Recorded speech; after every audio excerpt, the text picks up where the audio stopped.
আসসালামু আলাইকুম প্রিয় দর্শক আর সাবস্ক্রাইবার, আপনারা কেমন আছেন? আশা করি সবাই ভালো আছেন। আমি আসলে ইনফরমালি মাঝে মাঝে বিভিন্ন ধরনের কথা বলি, ভিডিও করি, যাতে সমাজের মানুষের উন্নতি হয়। তবে আজকে একটা কথা বলবো, খুবই গুরুত্বপূর্ণ, যেটা আপনার ব্যক্তিগত জীবনে। আপনার চরিত্রে যদি একবার কলঙ্কের দাগ লেপে যায়, সেটা কিন্তু আর কাভার করা যাবে না, এবং সেটার কনসিকুয়েন্স আপনাকে ভোগ করতে হবে এহকাল পরকাল দুই কালে। আপনার প্রজন্মের পর প্রজন্ম সেটা ভোগ করবে। অতএব যারা এই ডিজিটাল যুগে চরিত্রের হেফাজত করেন না, ভেবেচিন্তে করবেন।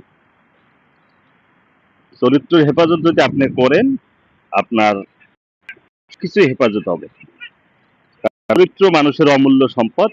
চরিত্র হারিয়ে গেলে আপনি সমাজে পতঙ্গের মতো বসবাস করবেন। আপনাকে সবাই তুচ্ছ তাচ্ছিল্য করবে, আপনার মূল্যায়ন কমে যাবে সমাজে। আপনি কোথাও গর্ব করে কোনো কিছু বলতে পারবেন না। আপনি ভাববেন পরবর্তীতে যে কি করলাম, লাভ হবে না। লাভ হবে কখন? প্রতিকার করতে হবে, প্রতিরোধ করতে হবে। প্রতিকার করা যায় না চরিত্রের ক্ষেত্রে।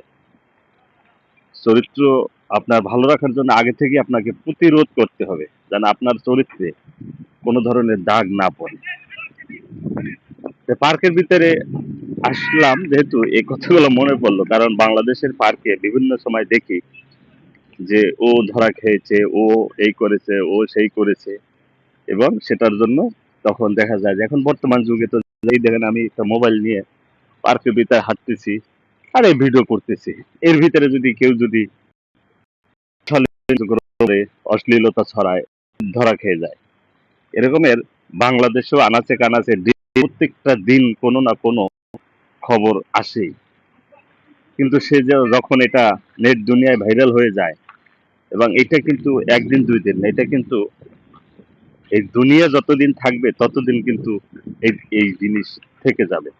অতএব আপনার এই চরিত্র যদি একবার যদি হারিয়ে যায়, এই ডিজিটাল যুগে এসে আপনার প্রজন্মের পর প্রজন্ম কিয়ামত পর্যন্ত থাকবে। আর আপনি সেম যদি কোনো ভালো কাজ, আপনার দুই একটা ভালো কথা কারো যদি উপকার হয়, এরকম যদি কোনো কিছু আপনি এই নেটে রেখে যেতে পারেন, কিয়ামত পর্যন্ত আপনি এটার সুফল পেয়ে যাবেন।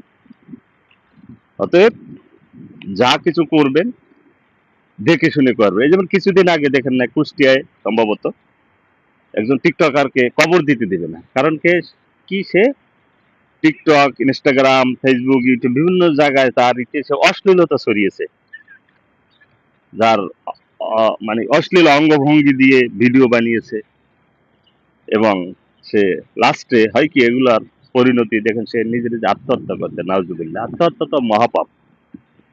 অতএব যারাই করবেন কোনো কিছু এই নেট দুনিয়াতে, বুঝে শুনে করবেন। এই আসলে মোবাইল দিয়ে এই বর্তমান ডিজিটাল যুগে কোনো কিছুকে তামাশা মনে করবেন না। এটা কিন্তু আপনার হাজার হাজার বছর, কত বছর দুনিয়া থাকবে সেটা তো আল্লাহই জানে, কিয়ামত পর্যন্ত কিন্তু এই জিনিস থেকে যাবে। অতএব আপনি যদি খারাপ করে যান, মরার পরেও সদকা জারিয়ার মতো আপনার ওখানে চলে যাবে। ভালোটাও চলে যাবে, খারাপটাও চলে যায়, যেতেই থাকবে, যেতেই থাকবে।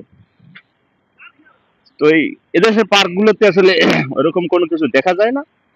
তাই আমার যেহেতু বাংলাদেশি, এটা কুয়েত, তো এটা মনে পড়লো, তাই ভাবলাম যে একটা দুই চারটা কথা বলে ছেড়ে দিই।